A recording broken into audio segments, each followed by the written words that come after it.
لو انت لسه مصر بنسبتك دي عايز تدرس صيدله، انا ما عندي اي مشكله، بسجلك في كليه الصيدله او في كليه التمريض او في العلاج الطبيعي او في المختبرات الطبيه. تمام.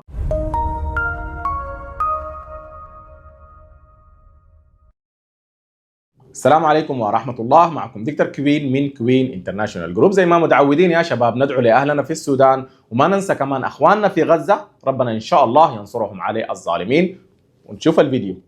بالنسبه للطلاب اللي عايزين يجوا يدرسوا في الهند، حاجه بسيطه الناس تحاول تعرفها يا جماعه. اول حاجه يا جماعه، اغلب الطلاب اللي عايزين يجوا يدرسوا في الهند، خاصه العلميين وامتحنوا وشايلين احياء، علميين وشايلين احياء في الشهاده الثانويه او الشهاده السودانيه، الاغلب فيكم عايز يدرس. دي الحاجه اللي انا لاحظتها. انا في اليوم الواحد تقريبا بتجيني حكايه بتاعت 20 ل 30 رساله استفسار عن الدراسه في الهند، او واحد يقول لي انا عايز قبول. والاغلب في الفتره الاخيره دي، يعني في الاسبوع الاخير ده، الاغلب فيهم بتكون نسبته تعبانه. نسبته تعبانه كيف؟ يعني اقل من 60%. نتكلم بكل صراحه في الفيديو ده وما تزعلوا مني. الواحد بيكون جايب مثلا 55% وشايل احياء، يعني ممتحن احياء علمي، ممتحن احياء ما حاسوب، جايب مثلا 55%. وفيهم واحدين كمان الواحد بيكون شايل ماده او مادتين، وبيرسل لي السلام عليكم يا دكتور كيفك امورك طيبه، انا عايز ادرس صيدله في الهند. اقول له رسل لي شهادتك، او بساله انت علمي ولا ادبي؟ بيقول لي انا علمي وامتحنت احياء. بقول له كم نسبتك؟ بيقول لي 55. مثال يعني، ده الاغلب حاليا بتكون اقل من 60 يا جماعه، اقل من 60%. بقول له طيب عايز تدرس شنو؟ بيقول لي عايز ادرس صيدله. بقول له خلاص كده رسل لي التفاصيل بتاعتك او صوره من الشهاده السودانيه. بيرسلها لي، بلقى إن عنده مثلا الاغلب فيهم بيكون عنده ماده او مادتين او 50 وما شايل الماده، بيقول عايز يدرس صيدله. طيب يا جماعه، الهند هنا مثلا لو جبت 50% وشايل ماده او مادتين ممكن يشيلوك في كليه الصيدله. لكن انا ما بنصحك انك تدرس صيدله في الهند. ليه؟ على حسب نسبتك دي. انا ما دارس صيدله يا جماعه، انا درست بكالوريوس صيدله في الهند، ودرست ماجستير في الصيدله، ودرست حاجه اسمها فارما دي في الصيدله، ودي 3 سنوات بعد بكالوريوس الصيدله، اللي هو بكالوريوس الصيدله 4 سنوات. وبعد بكالوريوس الصيدله درست ثاني 3 سنوات حاجه اسمها دكتور اوف فارماسي، بتخرجك بدكتور صيدلي. في فرق بين صيدلي ودكتور صيدلي. وبعدها درست ماجستير في الصيدله وهو 2 سنين، وحاليا بدرس PhD اللي هي دكتوراه فلسفه في الصيدله. ومن 2008 انا قاعد اسجل طلاب في الهند. فعلى حسب خبرتي وعلى حسب الشايفه، يعني خبرتي انا وخبره الشباب اللي بيسجلوا طلاب في الهند واللي بعرفهم وبسالهم، بنتكلم مع بعض. يعني مثلا بسال واحد بيكون مسجل طلاب، بقول له والله يا اخي الفتره دي الكميه من السودانيين الواحد بيرسل لك وتكون شايل مثلا ماده او نسبته 55% بيجي يدرس صيدله. بتلقى انه مثلا عندك واحد قبل 2 سنين جاك بنفس الطريقه دي، نسبته 55 او 50 او مثلا 59، المهم اقل من 50، وشايل ماده او مادتين، وسجلناه كليه صيدله. بتم 1 او 2 يا جماعه وما بيتخرج من الكليه، وتلقى شايل كل المواد. يعني انا ومعي كميه من الناس لاحظنا للحاجه دي. فالحاجه اللي انا توصلت لها يا جماعه، اي واحد نسبته اقل من 9 من اقل من 60% وشايل مواد، حاول ما تدرس صيدله، حاول ما تدرس مثلا علاج طبيعي. اما موضوع التمريض ده موضوع ثاني براو، يعني حاول ما تدرس كمان تمريض. والله بنسبه كبيره منكم ما حيقدر يتخرج. ما تزعلوا مني يا جماعه، ده الحاصل، انا قاعد اقول الحاصل. بعدك انت الخيار عندك طبعا. يعني انا الواحد لما يرسل لي بالتفاصيل دي على طول بقول له والله يا اخي معلش، لكن الكليه بتشيلك. شوفوا هنا في الهند اي كليه بتشيلك، او اغلب الكليات ما عندهم مشكله. اغلب الكليات بيشيلوكم، يعني ما عندهم مشكله، يدوكم قبول وتجوا تدرسوا صيدله. لكن القاعد يحصل شنو يا جماعه؟ بنسبه بتاعت، اقول لك بنسبه بتاعت 98% من الناس اللي بالمواصفات دي او الشهادات بالمواصفات دي، 98 او 99% ما حتتخرج من كليه الصيدله. الصيدله هنا في الهند يا جماعه قويه وصعب الدراسه فيها. والله الناس بتبكي بدموعها، الناس بتبكي بدموعها من كليات الصيدله وصعوبه دراسه الصيدله. انا بنصحك بقول لك يا اخي ما تضيع قروش ناس بيتكم وما تضيع زمنك، لانه حتقعد 2 و3 سنوات وما حتتخرج وحتخليها في النهايه. ده بنسبه بتاعت 99%. طيب تعمل شنو؟ بنصحك بحاجات ثانيه حسب نسبتك. ممكن اقول لك ادرس مختبرات طبيه، او في كورسات ثانيه صغيره. يعني مثلا في كورسات السودانيين ما قاعدين يدرسوها، او العرب عامه ما قاعدين يدرسوها. فبتلقى مثلا كورس مثلا تقني في غرف العمليات، بيشتغل التعقيم في غرف العمليات، او بيشتغل انواع ثانيه من الشغل في غرفه العمليات.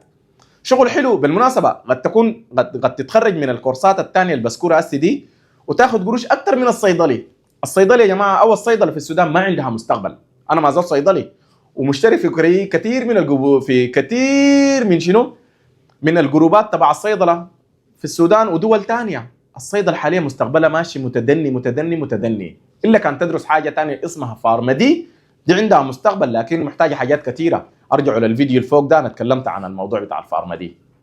لكن كبكالوريوس صيدله ما بنصح به حاليا، الا لو حتمشي تفتح صيدليه بقروشك وباسمك. لكن عشان تمشي تشتغل في صيدليات او اللي هي صيدليات المجتمع العاديه دي، صيدليات عاديه فقط، ما بنصح بها حاليا. او ممكن اذا حتعمل ماجستير وبعدها حتعمل بي اتش دي، لانه حاليا الماجستير بقى ما بياكل عيش في سوق العمل، اذا كان في السودان ربنا يرجع لنا السودان ان شاء الله، او في الخليج. المنافسه شرسه جدا جدا يا جماعه. فعلى العموم ما بنصحك تدرس صيدله بنسبتك دي.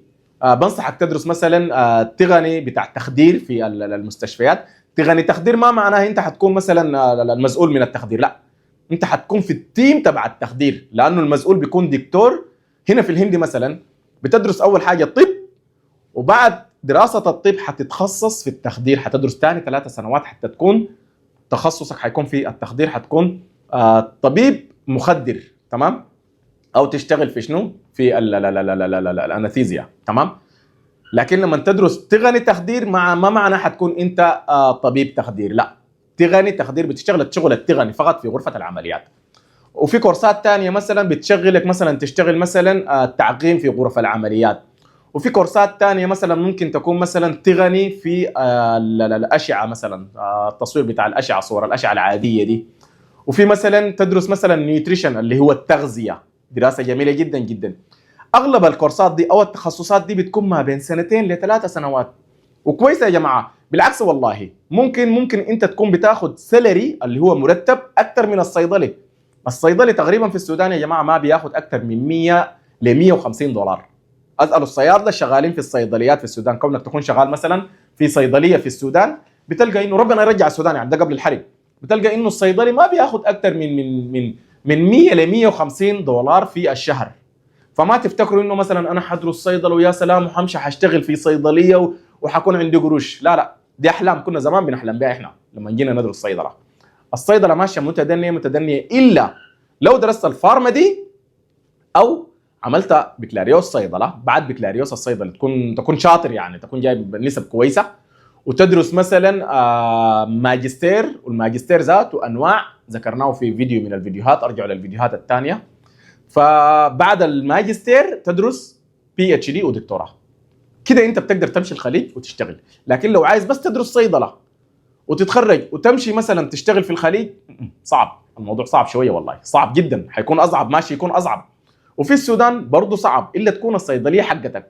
وطبعا صيدليه حقتك دي طبعا ده موضوع بتاع بزنس ثاني، يعني ممكن تكون صيدليتك ما شاء الله شغاله كويس، مثلا زي صيدليات محمد سعيد، دي اعلان مجاني لصيدليات محمد سعيد، او مثلا صيدليات الوسيله، او زمان صيدليات كوينز ما كوين، ما زي كوين بتاعتي انا الفوق هنا الشعار بتاعنا كوين انترناشونال جروب، لا، كوينز بالذال، كوينز بالزيت، كوينز تقريبا كانت اسمها. فالمهم الا صيدليتك تكون ممتازه والشغل فيها كويس جدا جدا، اوكي.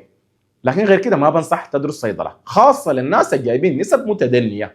معلش يا جماعه ما تزعلوا مني، لكن دي الحقيقه. انا ما عندي مشكله كونه اسجلك في كليه صيدله ونسبتك عامله 55 او 50 وشايل ماده، غالبا بلقى لك كليه بتاعت صيدله وتقبلك، لكن غالبا ما تتخرج. والله بنسبه بتاعت 99% ما حتتخرج. فما تضيع قروشك، وما تضيع ما قروشك انت، القروش ما حقتك انت، غالبا القروش حتكون حقت ناس بيتكم. ما تضيع قروش ناس بيتكم، وما تضيع عمرك، لانه حتقعد 3 سنين و4 سنين وما حتتخرج وحتخليها. فاسمعوا كلام اللي بيبكيكم زي ما بيقول المثل السوداني، اسمع كلام اللي بيبكيك، ما تسمع كلام اللي بيضحكك. انا ممكن ما اقول لكم الكلام ده، انا كان في امكاني ما اقول الكلام ده. واحد يرسل لي يقول لي انا داير اسجل كليه صيدله، نسبتك كم؟ نسبتي مثلا 55 57 وشايل ماده او شايل مادتين، ما عندي مشكله، بلقى لك قبول، بسجلك، باخذ عمولتي، انتهى الموضوع. ما حتتخرج انت وانت حتضيع عمرك، وانت اللي حتضيع قروشك او قروش ناس بيتكم، غالبا تكون قروش ناس بيتكم. فيا شباب اسمعوا كلامي، عليك الله عليك الله، اسمعوا الكلام. والله انا بقول الكلام ده من باب الاحسان، لانه ما بحس انه يا اخي ما حلو انه انا عارف انه مثلا انت ما حتتخرج او ما حتقدر على الصيدله بحسب نسبتك دي. زي ما انك ما حتقدر مثلا تكون جايب نسبه 55 وشايل ماده، او جايب مثلا 59 وشايل مادتين.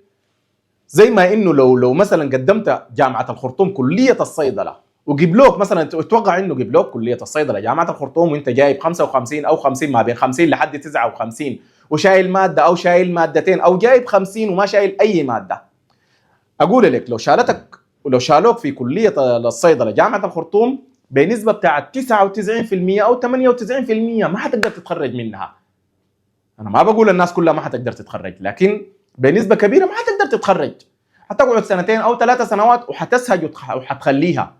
طيب الصيدله في الهند هنا يا جماعه اصعب من الصيدله في جامعه الخرطوم، حتحتاج تجتهد شديد. فعشان كده ما بنصحك انك تدرس كليه صيدله، بنصحك بانك تدرس الحاجات الثانيه اللي ذكرتها دي، وفي مجالات ثانيه او تخصصات ثانيه. لما اقول تخصص او كورس يعني حاجات ثانيه يعني بتكون 2 أو 3 سنوات، فادرسها هي، وغالبا تلقى فيها شغل افضل من تدرس شنو صيدله. وفي حاجه ثانيه يا جماعه، الكليات السعرها يعني مثلا نفس الناس، الواحد بيكون جايب مثلا 50 وبيرسل لي، ما تزعلوا مني عليك الله عليك الله، ما تزعلوا مني يا جماعه، ما تزعلوا. فواحد بيرسل لي بيكون جايب 50%، بتشرط يعني بيكون جايب 50% وشايل ماده، او جايب 55% وشايل مادتين. اول حاجه بقول لي عايز ادرس كليه صيدله، بقول له اوكي. ما هو ثاني بقول لي عايز ادرس كليه صيدله، واحد. عايز كليه تكون قويه جدا جدا، اثنين.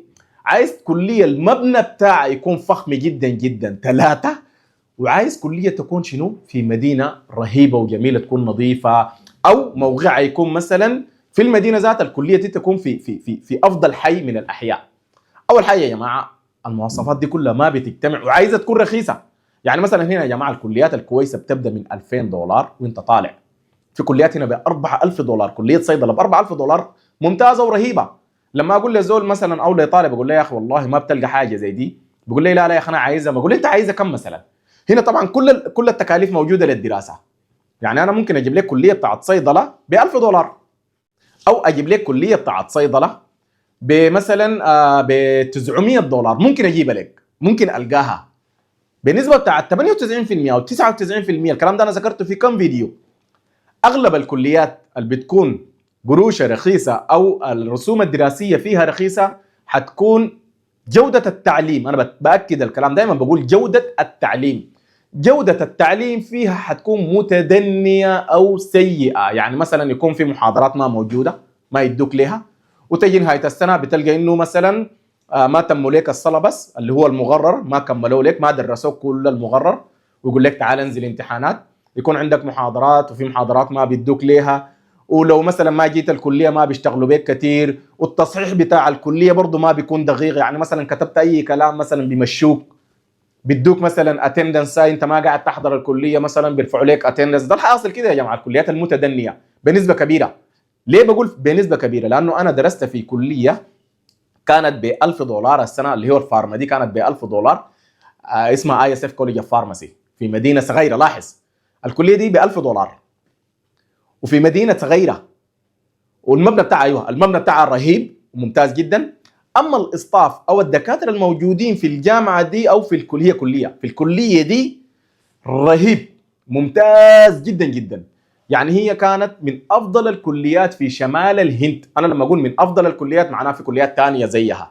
يعني في كل، يعني هي مثلا اقول لك دي من افضل الكليات معناها زي موضوع ال100 الاوائل في الشهاده السودانيه، مش بقول لك دي ال100 الاوائل. هنا لما اقول لك، لما واحد يرسل لي يقول لي عايز انا افضل كليه، هنا ما في حاجه اسمها دي الكليه رقم 1 في الهند، لا، في 100 كليه دي الكليه رقم 1. فالمهم هي كانت من افضل الكليات في شمال الهند، في ولايه البنجاب هي موجوده، ولحد اللحظه دي هي رخيصه. لحد اللحظه دي هي رخيصه تقريبا لحد الان ب $1000 اتوقعها. عشان كده بقول لك اغلب الكليات الرخيصه بتكون متدنيه في التعليم، اغلب ما كلها، الاغلب. عشان ما يجي زول يقول لي انت ما قلت الكليات الرخيصه هي كليات دائما سيئه، لا، بتلقى 2% او 3% من الكليات الرخيصه جيده. وما جيده بس ممكن تكون جيده جدا جدا جدا. دي دايره زول يكون بيعرف الهند كويس وبيعرف الكليات. انا بعرف الكليات الحمد لله، ما في زول في الهند طبعا بيعرف كل الهند كل الكليات، لا. الولايه الواحده بكون فيها اقل حاجه مثلا 70 80 كليه بتاعت صيدله. انا بكون في كليات ما سمعت بها في حياتي، لكن في كليات ممتازه جدا جدا بتكلفه متدنيه. وللاسف الكليات اللي بتكلفه متدنيه وجوده التعليم فيها قويه، لما يجوا يدخلوا عليها السودانيين وجايبين نسب متدنيه، بعد فتره بتلقى الكليه بيقول لك ما دايرين سودانيين.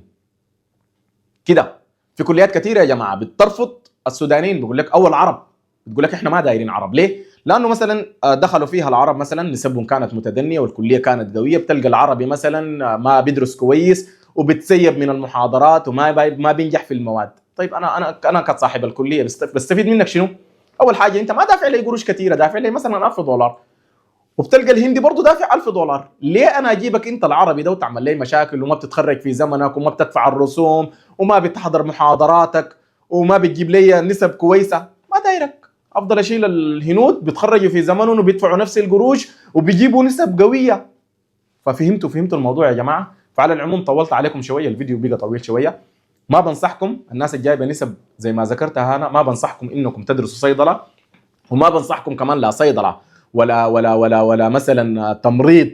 اول حاجه نبدا من فوق، ما اول حاجه طب ما في وطب اسنان ما في طريقه. طيب بعدها ما بنصحك تدرس نيرس اللي هو التمريض، وما بنصحك تدرس علاج طبيعي، وما بنصحك تدرس صيدله.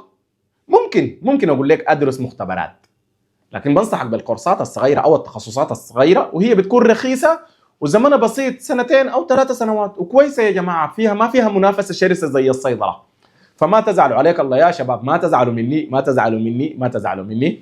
اكتبوا لي في التعليقات لو زعلتكم في حاجه احفوا لي، لكن والله حاولت شنو؟ حاولت بس اوري الحاصل شنو. انا في النهايه ما عندي مشكله كونه اسجلك واخذ قروشي وعمولتي، وما عندي مشكله في النهايه انا باخذ عمولتي منك وانتهى الموضوع، او عمولتي مثلا من الكليه، المهم وات يعني زي ما تجي. ففي النهايه انا حاولت شنو؟ لما اكون بعمل عمل او بشتغل شغل معين يكون فيه الاحسان. فالاحسان بيكون في النقطه دي، انه انا اوضح لك كل صغيره وكل كبيره، وبعد ذاك اقول لك بعد ده على كيفك. فبعد كلامي ده كله والفيديو الطويل ده كله وسمعتوا الفيديو كله وشفتوا الفيديو كله، لو انت وصلت النقطه دي ما عندي مشكله. بعد ذاك لو انت لسه مصر بنسبتك دي عايز تدرس صيدله، انا ما عندي اي مشكله، بسجلك في كليه الصيدله او في كليه التمريض او في العلاج الطبيعي او في المختبرات الطبيه. تمام؟ اكتبوا لنا في التعليقات يا جماعه. ربنا يسهل اموركم وموفقين موفقين موفقين ان شاء الله. اجتهدوا كثير، يعني حتى لو سجلتك في كليه صيدله ونسبتك كانت متدنيه وكنت مثلا شايل ماده، ده ما معناها انت ما حتتخرج، لكن انا قلت بس بنسبه كبيره ما حتقدر تتخرج. لكن اجتهد اجتهد اجتهد اجتهد بمعنى الكلمه. اقرا كثير اقرا كثير اقرا كثير، دي معناها اقرا اقل حاجه ما بين 3 ساعات ل5 ساعات في اليوم الواحد. ان شاء الله تتخرجوا كلكم وربنا يسهل اموركم. ما تزعلوا مني، بكرر الكلام، ما تزعلوا مني ما تزعلوا مني ما تزعلوا مني. كنت معاكم انا دكتور كوين، وقبل ما اكمل لكم لو زعلان او ما زعلان مني اعمل لي اللايك والشير والسبسكرايب. كنت معاكم انا دكتور كوين من كوين انترناشونال جروب.